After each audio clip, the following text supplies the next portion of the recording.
여러분 반갑습니다. 여러분의 멘탈 전도사 천만쌤입니다. 이렇게 또 하루가 시작되네요. 피곤하고 참 지치고 힘든 하루입니다. 또 하루를 시작해야 하니까 여러분과 또 즐거운 마음으로 하겠습니다. 제가 뭐 올림픽 게임 본다고 다들 막 바쁘신 것 같은데 주식시장 보면 올림픽 게임이 잘 보여지지가 않아요. 지금 딴 생각한다고 정신이 없는 것 같습니다. 하여튼 어려울 때일수록 기운을 내시기 바랍니다. 당분간은 좀 주가가 좀 많이 빠질 것 같아요. 여러분들 그거 각오하셔야 합니다. 그래서 함부로 뭐 주식 사고 그러지 마세요. 당분간 좀 보류하고 관망하는 모드로 좀 태세 전환했으면 좋겠습니다. 살다 보니까 말을 좀 함부로 하면 안 되는 이유가 있더라고요. 여러분 힘들다 말하면은 이 쉬운 일도 힘들어집니다. 안 된다 말하면 될 일도 안 되게 되는 거겠죠. 또 죽겠다 말하면은 어려운 일만 생기는 거예요. 괜찮다 말하면은 또 어려운 일도 쉬워지고, 잘 된다 말하면 안 될 일도 막 쓱쓱 잘 됩니다. 풀리고요. 잘 풀리고, 살겠다 말하면 행운이 절로 찾아옵니다. 여러분은 하루 가운데 어떤 말을 가장 많이 하고 있습니까? 한번 곰곰이 생각해 보세요.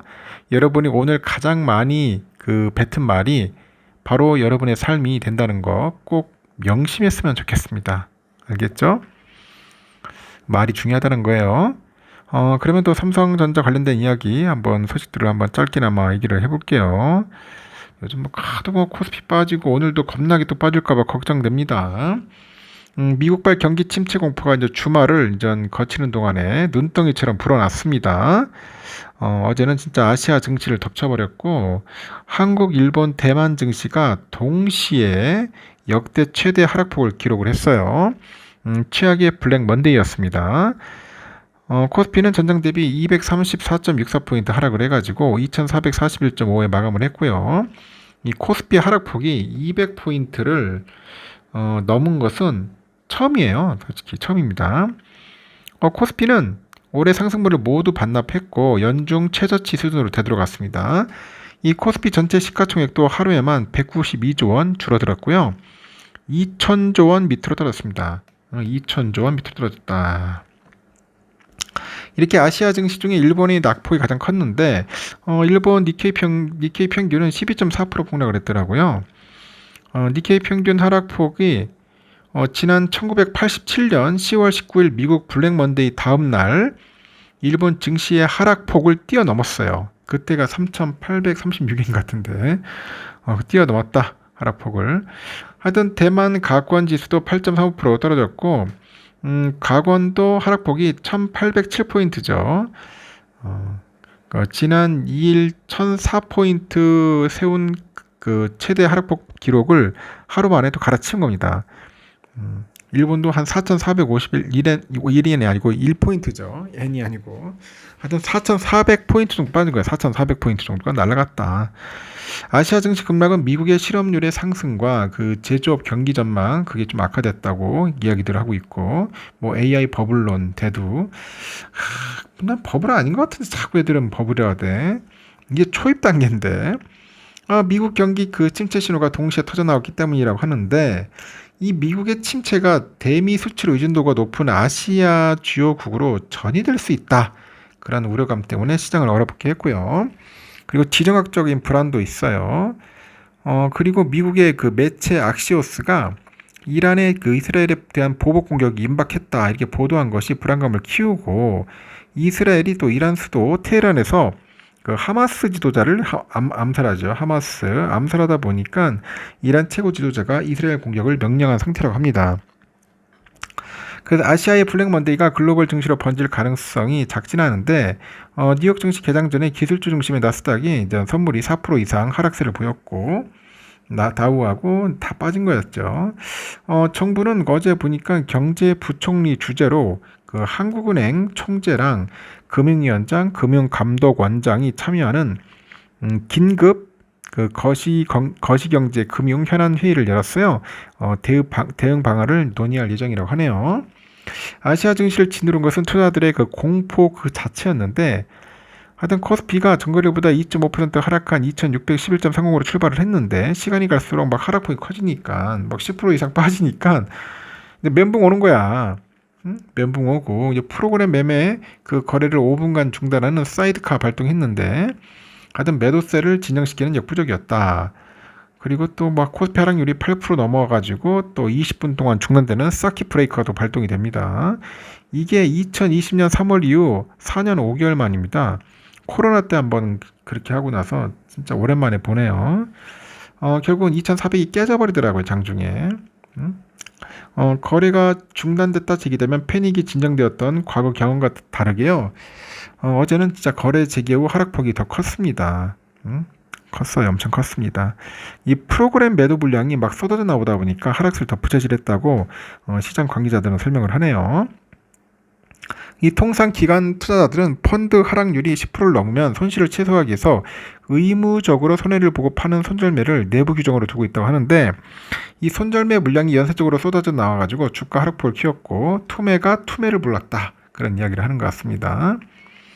코스피 상장상 957개 중 12개를 제외한 모든 상장사 주가가 떨어졌어요. 외국인들은 코스피에서만 1조 5천억 정도 주식을 순매도하면서 폭락세를 주도를 한 거죠. 지난 2일에 8천억 정도 물량을 내던진 외인들이 어제는 2배가량 국내 주식 팔아치웠고 외국인 매도는 반도체 관련 종목에 집중이 되네요. 삼성전자 10.3% 내렸잖아요. 하이닉스도 그렇고 하여튼 이 두 기업을 집중적으로 매도를 했습니다. 그리고 일본 증시에서도 그 니케이 선물 거래를 일시 중단하는 서킷 브레이커가 오후에 2차례 발동됐다고 합니다.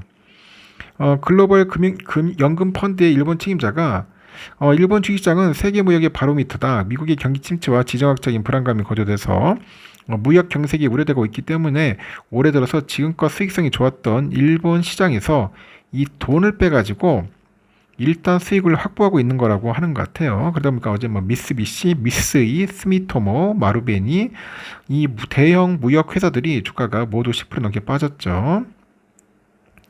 6월 말까지만 해도 1달러당 160엔이었던 엔화 약세가 최근 들어서 142엔가량 강세로 전환됐기 때문에 일본 수출 기업들의 실적이 나빠질 거라는 우려도 투매의 요인이더라고요. 지금 일본 증시에 진입하는 것은 떨어지는 칼날을 잡는 거다. 그래서 지난 2년 동안 일본 증시가 강할 수 있었던 단 한 가지 이유가 엔화가 매우 쌌기 때문이에요. 그게 지금 투자자들이 빠져나가고 있는 이유라고 하죠. 올해 상승률이 36%를 넘었었던 대만 가권 지수도 폭락을 피하지 못합니다. 대만 증시의 30% 이상을 차지하는 그 TSMC죠. 9.8% 떨어져가지고 역대 최대 하락률을 기록을 했어요. 대만 증시가 미국 경제 침체에 대한 두려움으로 촉발된 매도세의 직격탄을 맞은 거죠. 이 주식뿐 아니라 원자재, 채권 시장도 미국 침체 가능성에 대비하고 있는 것 같습니다. 이 석유 선물 가격이 6월 초 이후 2개월 만에 최저 수준으로 떨어졌고 일단 성장 둔화로 원유 수요가 줄어들 것으로 전망하고 있기 때문입니다.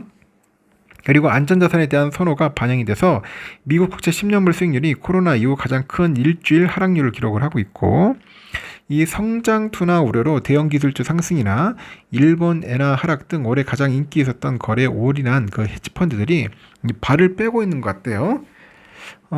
그래서 시장의 문법이 문자 그대로 하룻밤 사이에 바뀌었다 이렇게 표현을 하는 겁니다.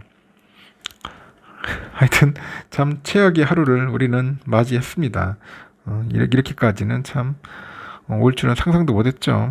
설마 여기까지 떨어지겠나 싶어서 7만 1,000원에 걸어뒀는데 이 전량 다 사졌다고 하는 거죠. 7만 1,000원에 어제 삼성전자 너무 빨리 산 건가 하는 그런 이야기들을 하는데 불과 며칠 전만 해도 목표 주가가 13만 전자까지 나왔는데 야, 왜 이렇게 빠지는 거냐, 이 전쟁 난 거냐, 다들 이런 얘기를 합니다.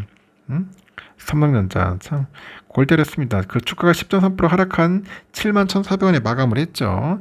장중에 7만 200원까지 가니까 7만 전자도 위태위태 하더라고요. 그래서 어제 하락으로 삼성은 올해 상승분을 고스란히 이제 반납을 하고 작년 말 주가로 다시 되돌아간 겁니다. 삼성의 그 어제 하락률은 한국거래소가 통계를 취합한 1998년 이래 역대 12번째네, 12위네요. 삼성전자 주가 하락률이 가장 컸던 시기는 글로벌 금융위기가 한창이던 2008년 10월 24일인데 그때가 13.76%입니다. 13.76%. 2008년 10월 24일. 당시 오전에 장이 열리자마자 9,460원으로 출발했던 삼성 주가가 장중에 8,120원으로 추락하는 등 하루 종일 살벌했어요. 그리고 삼성전자 주식이 금융기급 폭락세를 보이다 보니 개미군단의 사자가 하루 종일 이어졌죠. 그래서 외국인들이 1조 2,300억, 기관애들이 1,778억 정도 처분했고 이걸 다 개미를 샀어요. 개미들이 하루에만 1조 3,517억 정도 샀죠. 이 폭락장은 삼성전자 줍줍일 줍줍일이었는지 모르겠는데 하여튼 엄청나게 샀습니다. 삼성전자 주가 하락은 기업의 가치나 실적의 문제라기보다는 이 지수를 추종하는 패시브 펀드들의 그 기계적인 매도가 원인이 될 수 있다는 그런 지적이 있어요. 일단 AI 버블 논란에 휩싸인 하이닉스보다도 삼성전자 낙폭이 더 컸다는 것은 이 지수 자체를 매도하는 수급이 오늘 줄이겠다는 그런 의미겠죠. 그러다 보니까 약간 패시브 펀드 쪽에서 많이 물량이 나오다 보니까 삼성전자 많이 이렇게 매도가 되지 않았나 하는 이야기도 있는 것 같습니다. 현재 코스피 주가 순자산 비율 보니까 종가 기준 0.88배예요. PBR 0.88배. 코스피가 2000년 이후로 0.88배를 하회했던 시기는 2001년 IT 버블 붕괴 때가 0.66배였다네요. 0.66 IT 버블 때. 2003년 카드채 사태 때가 0.69배. 2008년 글로벌 금융위기는 0.81배. 2020년 코로나 위기 때는 0.59배.